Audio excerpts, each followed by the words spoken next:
Hello everyone, amazing morning. My name is Mentor Juliet Sabando, a teacher by profession for 22 years here in Palawan.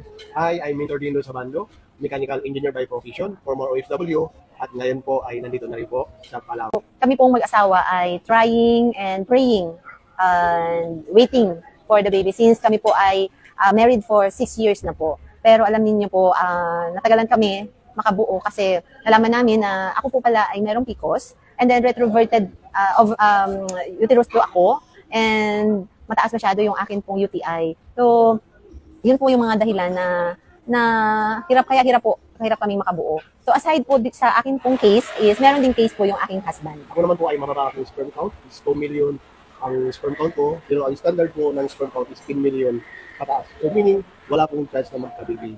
Then meron ka pang history At meron pang history na hernia. 2 beses po siya pang naoperahan sa kanyang lus-lus po, sa Tagalog po.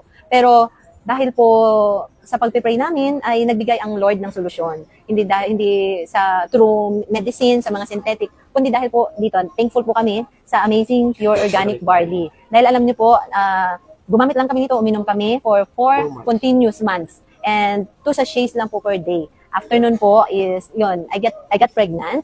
And ayan na po, ito na po yung result. Amin pong miracle baby, so si baby Jody. At alam niyo po, sa mga katulad naming couples out there or may kakilala po kayo na gusto po ring magka-baby, wag po kayong mawalan ng pag-asa. Kasi ako nga po, kami nasa 40s na kami. Ako lalo na po, particularly I'm 44 years old na po ngayon. Pero natulungan po kami ng Amazing Barley.